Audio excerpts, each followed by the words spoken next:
Hey, good morning, everybody. Tricia Turner here with your daily dose of encouragement. This is Anything But Average, Achieving Success in Life. And I'm super excited because I got my good friend with me this morning, Woods Davis. What's Good up, morning, Tricia? Woods. It's awesome to be here with you. Love it. I'm so glad you're here. I'm going to give you guys a little bit of backstory about Woods.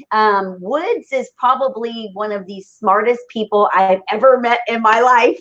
And he is, I swear you guys, this is no joke. When I get on a call with him, like there's no multitasking allowed because his brain is wired. He's a genius. His brain is wired so intense that when I'm on a call with him, it's like I have to be laser focused. I have to turn away from my computer. Everything I got to be focused on our conversation. And it is so cool. I've never met anyone like you, Woods. I love it.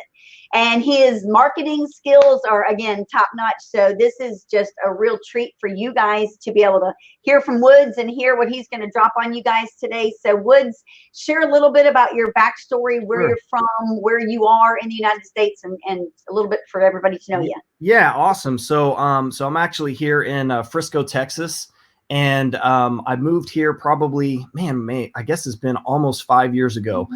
From there, before that I was in Arizona, and I think for people who maybe don't know a little bit about my story, I've always been in real estate.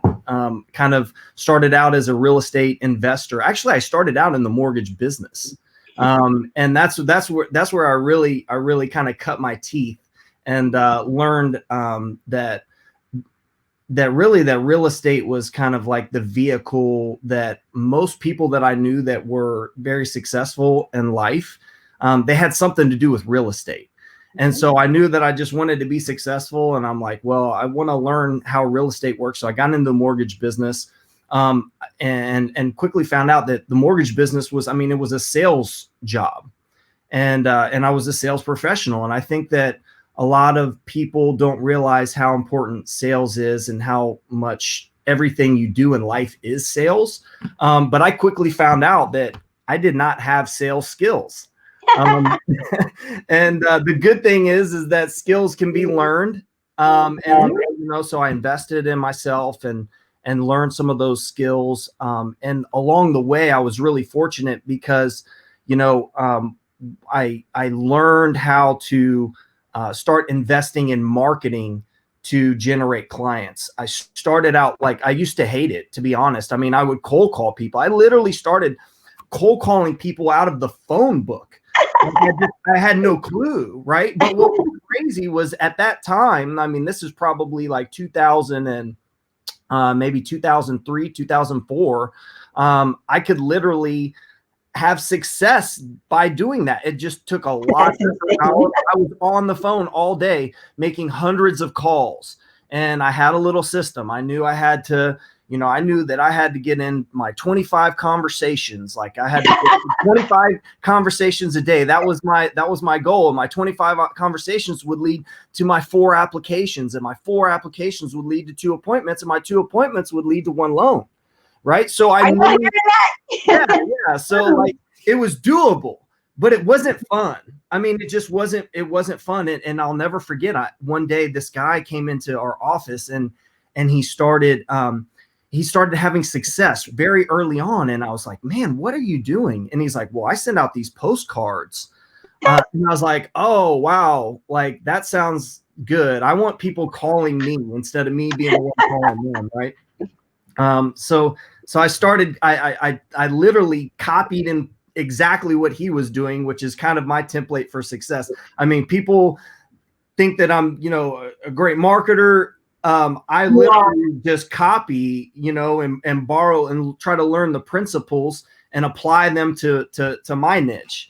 And I think that that's a secret of success for most successful people that I know, is that, people aren't trying to go out and recreate the wheel. They're just trying to take the things that other people have used that are already successful, learn the principles so you understand them at a deep level, and then you can apply them in your own business. So that was kind of like my introduction into, like, oh my gosh, like marketing. And literally it changed my life. I started using postcards, and then I started getting inbound calls, people calling me. And that literally like just made my life fun. It made work better. And I learned that I could invest money and get a return on that investment. And I could get my time back. And so I was all in, and that really shifted my mind. And I got into real estate investing and started, doing a lot of things. I think maybe I'm not alone, but probably during, the really crazy years, 2005, 2006, all 2007, did lots of speculative investing. I was way too big for my britches back then. I was just a young kid in his 20s, and with millions of dollars of debt and just crazy, very risky stuff. Right. Sure. And fortunately, I didn't lose too bad. I mean, I made money on the upside, definitely lost a lot of money on the way down. But in that process, I was introduced to a fellow investor, and we were doing a lot of things all over the country. And so what we kind of learned, I kind of learned inadvertently, was that I could take the same systems and processes and things that I was using in Southwest Florida at that time, and I could apply that in Boise, Idaho. I could apply that in, all of these other areas where we were doing deals. Sure. And I'll never forget, it was like we had a hurricane, I think it was in 2006, and it was like the market just shut off. It was kind of like the circumstances that we're, in now, which for some people it's shut off, but there's a lot of other people that the faucet's still flowing, and maybe we can talk about that here in a moment. Oh yeah. But for us, it was like the market just shifted, and I told everybody, I was like, guys, the market's going to crash. It's going to crash hard. It's already crashed here. It's all stopped. And so we started looking for alternatives to what I was doing, because like I said, what I was doing was super speculative. It was relying on appreciation and things that were not going to be happening for the next foreseeable future. So I long story short, man, I met another investor who was doing lots of short sales, and he had an amazing system. And I was like, hey, listen, we know how to do things at scale and do things all over the country. You've got a great little system. I want to learn how to do short sales. I want to learn your system. Let's partner and let's blow this thing up and do it on a national scale. And so that's what we did. And I immersed myself into short sales, would go out on appointments and learn how to meet with the homeowners, learn how to interact with them, learn how to negotiate the deals, learn how to, the tipping points on the transaction, how to influence the BPO, make sure that our numbers work, know how it works with the bank, and how, mortgage servicers worked with investors on the secondary market, and how the delegated authority worked between those servicing agreements in order to get deals approved, and basically systematizing every part of the short sale process, because without a system, you can really run into a lot of problem. In fact, there was a lot of people that avoided short sales until they had to do them. Yeah. And so I just leaned in. Oh yeah. I mean, they can be a nightmare, right? But I just leaned in, and between 2009, 2013, did a little over 5,000 short sales. And in that process, learned a lot about marketing and how to generate those clients, at scale. And since then, I've just had I think a lot of great experiences on the marketing side of real estate, helping people. What I'm passionate about, I love helping people learn how to market, learn how to take the same path that I took, which was like discovering how to turn strangers into clients. And that's like what I'm super passionate about. So right now I do that with, we have an inner circle, a coach agents, also have some software that we recently launched called Attract ROI, where we're literally taking all the funnels and systems and processes and things that we created and putting them into a software. So that's my story. Right. And that's why we're here. More than industry crash. You've been through things that shape things up, shift things around, and paralyze people. What were you focusing on to make sure you never got into a situation like that where you were paralyzed? Listen, you always have a move, and trust me, it's not that I wasn't, I didn't feel fear and didn't face tough circumstances, because I did, man. I will be the first one to tell you, I lost my shirt. I remember being, I remember writing, having to bring $175,000 check to the close when I, sold my house in Florida to move. And it was funny because I was just recently down in Naples, and we drove by my old house, and I remember all the positive, good things about it. But behind the scenes, I remember, how devastating those circumstances change. Because the one thing that I've learned is that stuff is always going to change. And the good news is like, you can look at that in one of two ways. Change either creates new opportunities that didn't exist before in the marketplace, or it's going to disrupt the status quo of the way that you've always done things. Yep. I've just trained myself to be I have my radar out, looking for new opportunities, looking for new ways to add value, right? And create value in the marketplace. Because I've just learned that your ability, like money and success and all of that stuff, it's all that stuff is just kind of a scorecard of the value that you create in the marketplace. And I think what happens with people that are scared of change, or that are scared of different circumstances as they arise, they've gotten to a place where maybe they're comfortable, maybe they're complacent, maybe they're not doing things in their life, putting themselves in uncomfortable circumstances. So they're comfortable being uncomfortable, not always pushing forward, right? And so so to me, those people that are in those circumstances, you can either put yourself in uncomfortable circumstances and act, or you can be acted upon and end up in uncomfortable circumstances. Yeah. I just would rather be on the front end of it, always kind of pushing for the next thing, always pushing for the next phase. And I think that's one of the reasons why I love you, Tricia, is I think that you're just such a grower. And I think that's why, you've attracted a lot of like-minded people that want to do business with you. I think that's why you have such a successful business. I think that's the reason why we're live here, broadcasting on a platform that 99.9% of people are using to just consume, right? You're creating value in the marketplace while most people are consuming, right? Yep. And I think that's the difference, and it's something that we have in common. Yeah. It's funny that you say that. As you know, I acquired a lake house a few months ago. It was an opportunity. I wasn't seeking it. I stumbled upon it. I went to a listing appointment. It was something I could not pass up.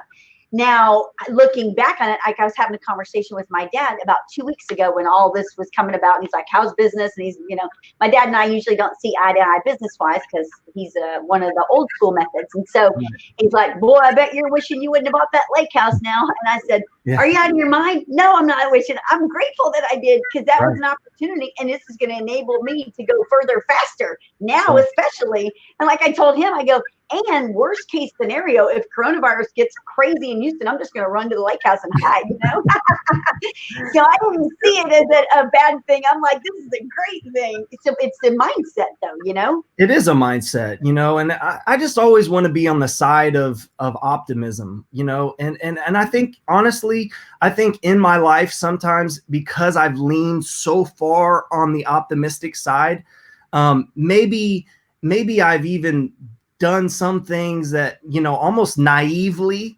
because I haven't been skeptical.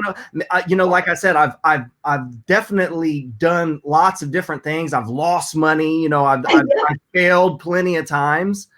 Right. But to me, those are just learning opportunities, man. And I'd always rather be on that side. I remember I had something kind of tragic happen with a business partner, and it was a little it was a little wounding at the time because I felt like I'd maybe been a little naive and a little bit taken advantage of. Oh, yeah. And I did, and I started to have that little bit of like that victim start to creep in, and I'm very anti that, you know. Yep. And you know, I'll just never forget, you know, I just, you know, I was really struggling with some of those feelings, and I just told myself, I said, you know what, like I would rather be, you know, be taken advantage of, from time to time, but be the type of person who is not skeptical, who is not like negative. You know, I'd rather be the type of person that's positive, optimistic, and you know what? And if I really am honest with myself and I look back, the good has always outweighed the bad. 100%. So there's no win in just playing defense and trying to focus on protecting yourself from the bad. You win by playing offense and focusing on the good, focusing on where you're winning, right? And it's just so that really kind of helped me. And now I even look back at all those circumstances. I'm grateful, and you know, and I'm empathetic towards that person's situation. And you know, and honestly, with pure accountability, think that there's things that, you know, I obviously could have done to be maybe, you know, a better friend, a better person. Maybe not, you know, some of my naivete, you know, could have just been chalked up to inexperience. And so now I had that experience, and I think that I'd handle it different. Yeah, because it's like that will never happen to you again because you learned from it, you know? Exactly. But like, but I'm not jaded. Like, I'm not jaded towards like other people or entering into relationships, because that's what happens, right? Like, you know, people can get burned or have a negative experience and be, if it's especially ones that are really painful. Like, I mean, I think about when I've had really negative experiences, like, or in business, like losing, you know, lots of money, losing hundreds of thousands of dollars on real estate deals and stuff. And it's like, oh my gosh, I'm never going to do that again. And but you know what? No, I mean, it's like, well, what could you learn? How could you have done it differently? You know, and that's what's fun. And I just love life. I love learning. I'm like in the constant pursuit of truth and trying to figure things out, trying to get better. And man, I mess up all the time. But the good news is like, I can start new every day. Every day.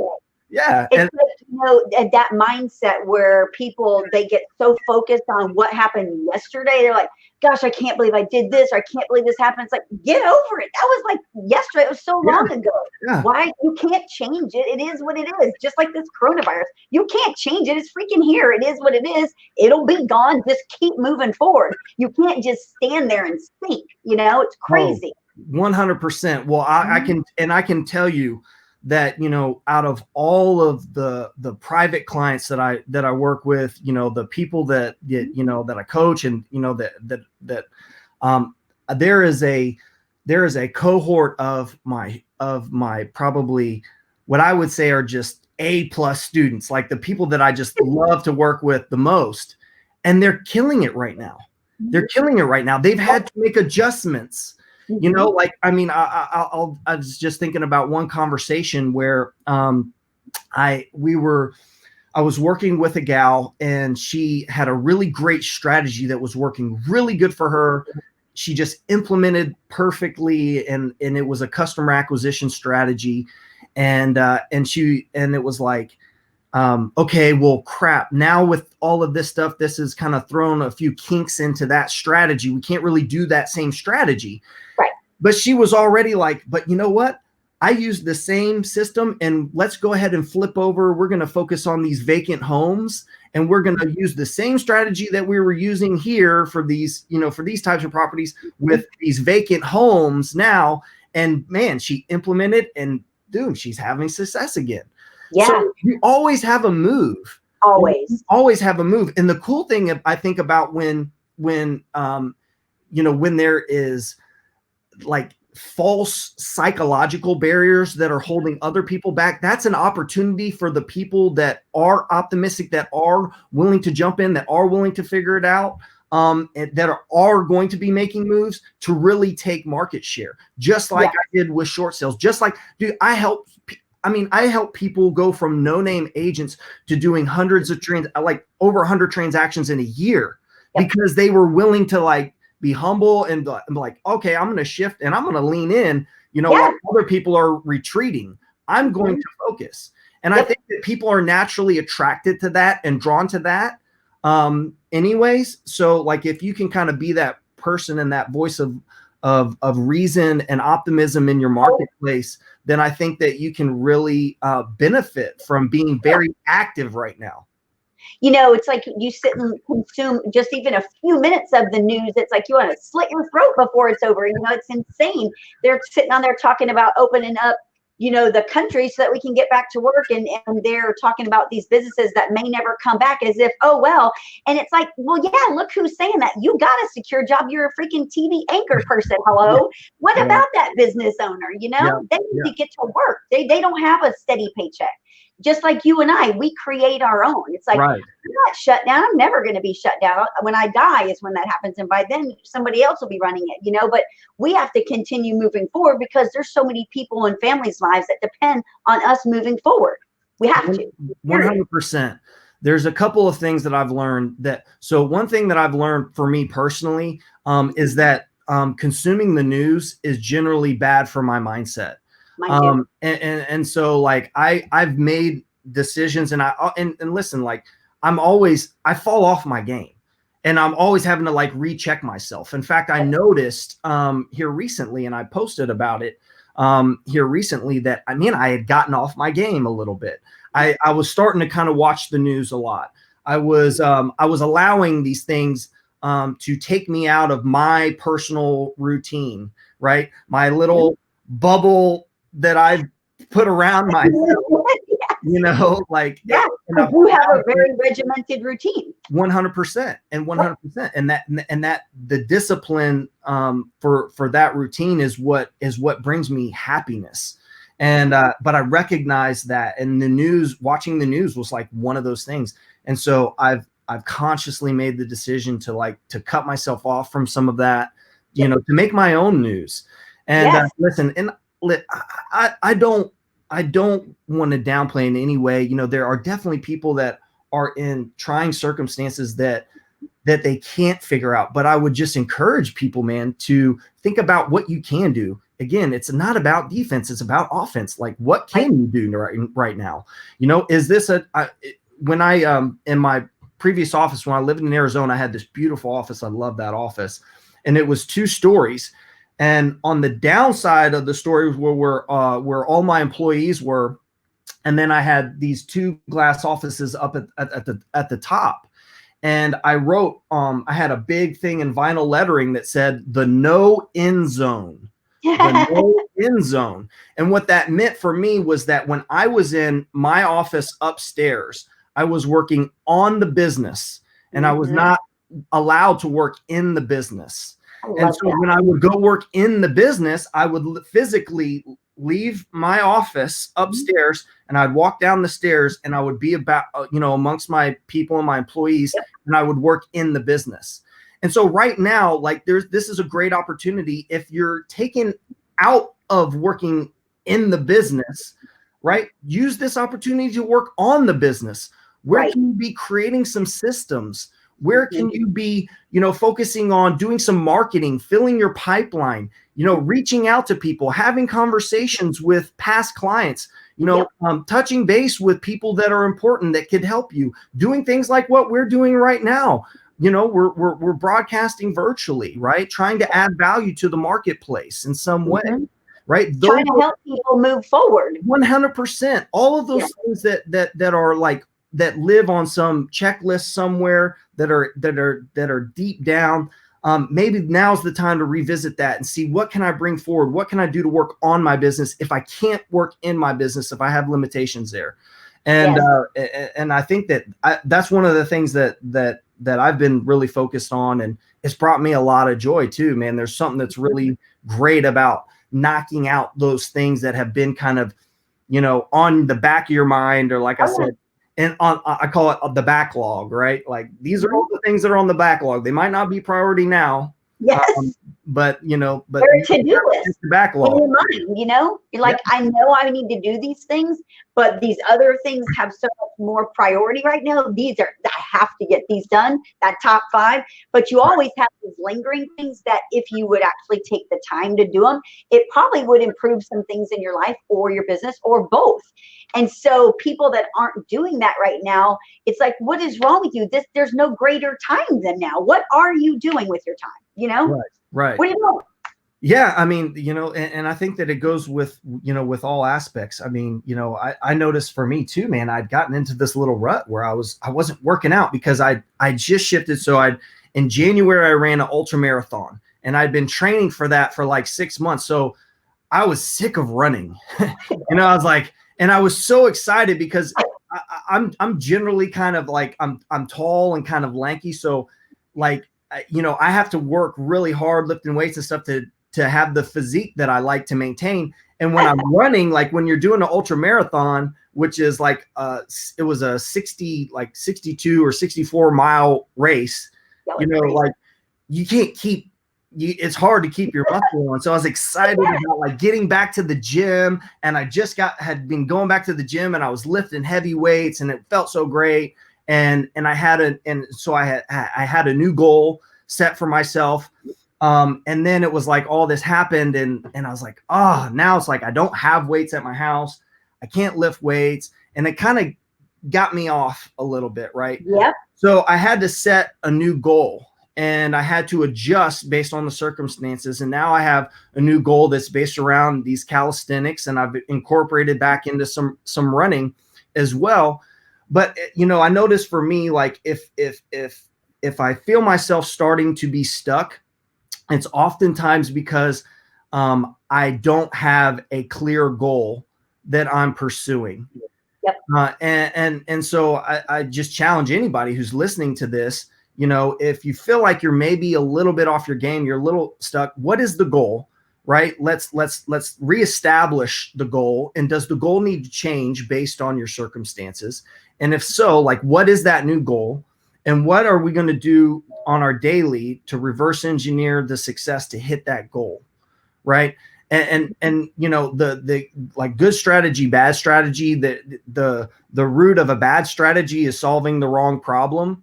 So like we're constantly have to be asking ourselves, like, is what I'm doing right now a good strategy? Am I solving the right problem? And the problem is always going to be elastic to the goal. So it's like, what's the goal? What is the goal? Let's be super clear on the goal. If the goal kind of got fuzzy or it changed a little bit on me, let's reprioritize that and let's get that crystal clear. Let's nail the goal. Okay, now we're clear on the goal. Okay, now what are we doing on our daily to make sure that we're reaching that? And man, that's a constant process. Like you're constantly doing that.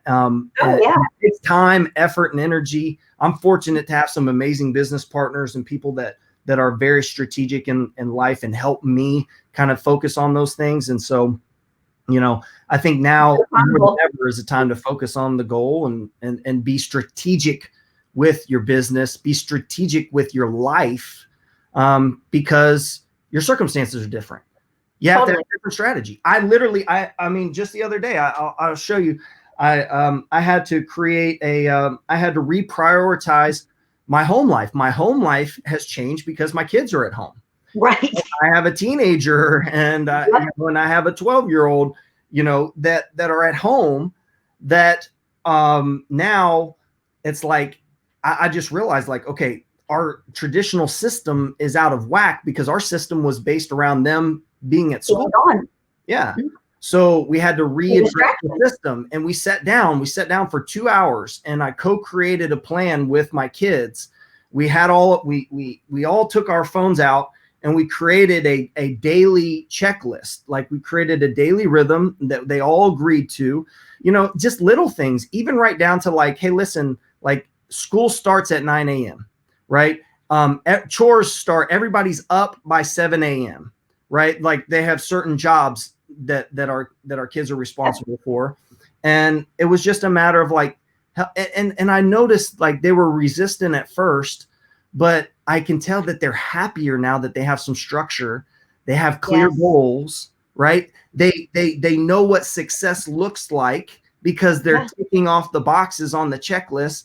So they're generally more happy, right? Right. So yeah, so like you didn't know you were going to have to do that like 6 weeks ago, you know? I know, right? But it's always worth the time, man. It's always worth the time to put in and create a plan. It's always worth the time. Because if you don't, you'll get stuck, you know? Like if you wouldn't have sat and done that, because you probably were frustrated, I'm sure, because now you have a distraction at home when you didn't before. And so, like you said, there's always a move. There's always a solution. You just got to figure it out. Yep. And you did. Yeah, 100%. And then you have clarity. Yeah. And peace. Yeah, clarity and peace are like the biggest things that we should be seeking after. And if we lack clarity, we need to take the time and stop what we're doing and get clear, because people will find the time. They will never find the time to make a plan, and but then they'll just find the time to do things over and over because they did them wrong or they did them out of order. Right. And that's where you become unhappy, and that's where you feel like you're spinning your wheels, you're not getting traction. And one thing that's helped me too is sometimes like when you have more of a load, if you think about like somebody told me a story one time about this guy, and he goes up to chop firewood in his truck, and he was excited about this new truck, and he gets stuck in the snow and starts spinning his wheels. He was trying to move the truck to go pick up the firewood where he chopped it down, and his wheels were spinning, and he's kind of freaking out because he's way up in the mountains, and starting to get late. Sure. The storms are starting to come in, and he's going to be really in a bad situation. So anyway, so long story short, he kind of prayed about his situation, and he just felt inspired to load the truck up with the wood. He'd gone up there for a purpose, and he went and did it. He loaded the truck all the way up with the wood, and it was the weight of the load that gave him traction. So when the truck was full, he was able to get the traction he needed to drive out of that tough spot. And I feel like sometimes what our natural tendency is when we start to feel things piling up on us, like some people's tendency is to just shut down, right? Yep. And to want to remove things from off their plate. I'm too overwhelmed. I've got, I can't do all of this, right? Yes. I gotta, get some stuff off my plate or whatever it is, right? But if you remember the parable of the load, right? Sometimes what we really need is we need more weight. We need more of a load on us. The load is what helps you be accountable. And when you're an accountable person and you have integrity and you're trying to really make a difference and make an impact, you need the weight of responsibility. You need that. And I saw that was what my kids needed, right? And I know that's what I need, right? I need accountability. I have an accountability group that I post in, for my workouts, and we share our workouts with each other. And I tell you, listen, we're all imperfect. We're all going to fail. We're going to mess up. We're not going to do what we need to do. Nobody likes to do hard things. The only difference between successful people and people that aren't successful people just do it anyway, right? For whatever reason. And I've gotten to the point to where I don't even care what the reason is. Like I recognize there's like points where I have weaknesses, and I'm like, okay, I've got a weakness right here. I've got to install a little system, that's going to help shore up that weakness. And sometimes that's just accountability. Sometimes it's just sharing with somebody something. Sometimes it can be, posting on social media or making that public, making a declaration, putting it out there. So now, oh my goodness, I said I was going to do this. Now I'm accountable to making this happen. Yeah, I better do it. Yeah.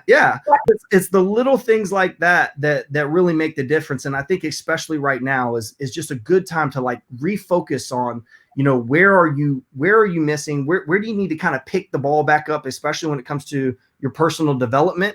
Because all of those fundamental things is like that give you success in your daily life are going to be more critical right now when things are a little bit different and there's change.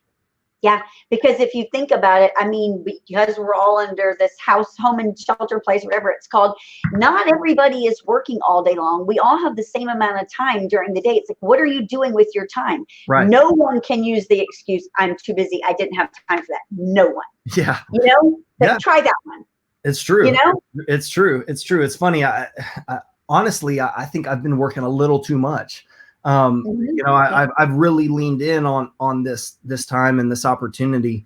And I honestly, I believe I'm just super optimistic about the future. I'm super optimistic that things are going to, you know, to work out for our good. And I think especially, but again, it you know, it's a choice. It's always a choice. You always have a move. And man, I'm just, yeah, 100%. I feel super grateful. I feel super grateful to be alive. We're alive at the greatest time in the world. When, you know, when you get shut down and you can't go to the office, guess what? You can fire up a Zoom, or you can fire up a live stream, right? And, you know, we have there's no limitations on your ability to communicate with millions of people through social media and all the networks and things that we have created. It's unbelievable. It's like, you know, and you know, if there's skills or things that you need to dust off a little bit and need to kind of get up to speed on the tech side of things, what a great opportunity to do that, right? Now is the time. 100%. 100%. So for everybody, listen, as we close out our session for today, what are 3 things that they should be focusing on over the next 30, 60, 90 days that can help them get through this? Sure. 30, 60, 90 days. So number one is, I believe that you got to create a plan that's going to lead to revenue generating activities. You have to have a plan that is going to be focused on generating revenue. So I think that, you know, if there is a, you know, there's just no excuse not to try to figure it out. Okay. So, you know, with me, that comes from setting a goal, reverse engineering the math behind the goal of the revenue that I want to hit. Whenever I feel, whenever I do that, like whenever I need to refocus, I always go back to the math.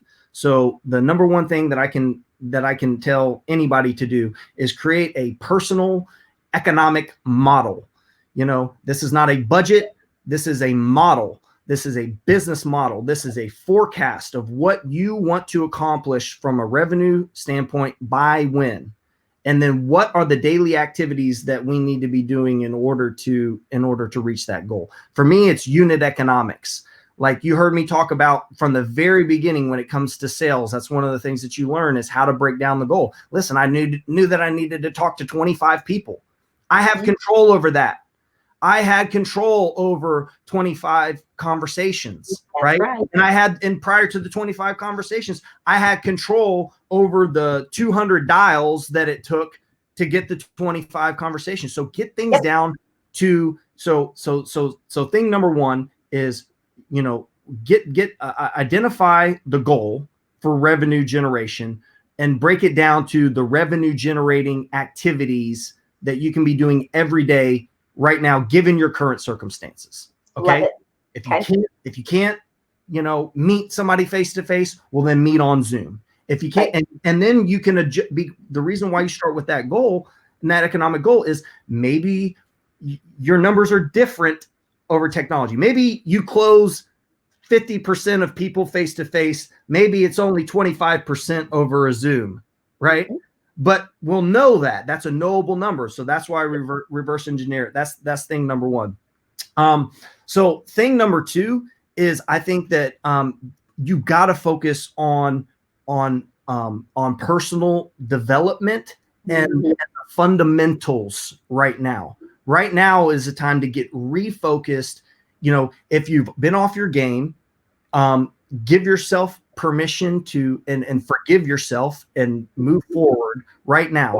Stay committed to your personal development. That means putting in positive, good things. What books are you going to be, you know, that you're going to be reading, right? Yes. What routine is going to work for you, if it's, you know, the miracle morning or whatever it is, what is that daily routine that's going to give you success? Recommitting to that and making sure that you're like you're safeguarding yourself against the negativity that is around you, because let's be real, the negativity is at a heightened state. So you have to counteract that. You have to counterbalance that with positivity, right? So that would be thing number 2. I think thing number 3, and I guess this is really, I think, tied into probably thing number 1, and I'll maybe give you 4. Okay. All right. So thing number 3, I'm going to say is fill the pipeline. Fill the pipeline, right? And that's related to the revenue generating activities. But like, instead of having the mindset of like, well, I can't do business right now, or I can't do this. Well, how do you fill the pipeline for the second that you can, right? How do you get your pipeline full so when things are ready to go, you're ready to explode? Yes. Right?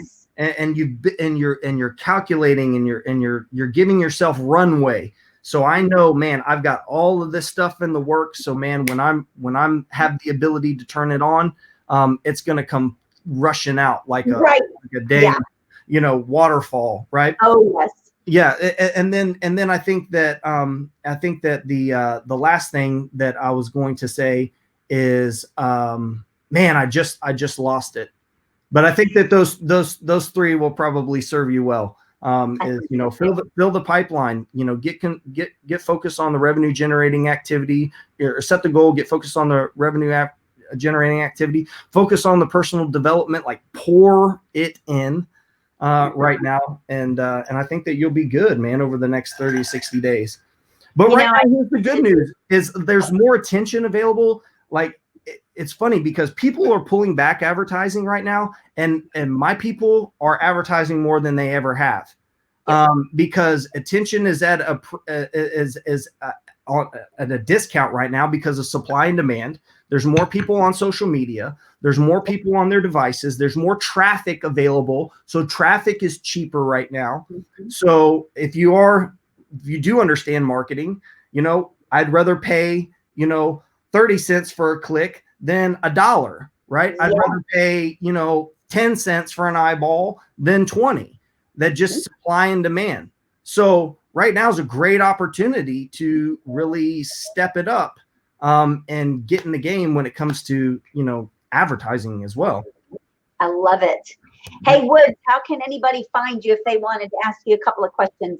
Yeah. The best way to find me is probably to connect with me on Facebook or Instagram, just Woods Davis. You can find me. I've got a pretty uncommon name, so you can find me. Just make sure if you grab me on Facebook, I've got a couple of personal pages. Don't grab the Woods Davis team. Grab Woods Davis. That's my my public profile. Whichever one has the most followers, just go with that one, and that'll be the real deal. All right. Thank you, Woods. You're awesome as usual. Awesome. Well, thank you, Tricia. And I know that you're, you know, I know I'm just like, feel like I'm preaching to the choir over here, but you know, you inspire me to do a lot. You know, I recognize the way that you run your business, the way that you manage your relationships, and man, I just feel blessed to know you, and I'm glad that we could spend some time together. I hope I added a little bit of value to your audience today. Always. I love spending time with you. Definitely. Awesome. Thank you so much. All right. Awesome. Well, thanks so much. Have a great day. All right. Thanks. I'll see you. Bye, Woods.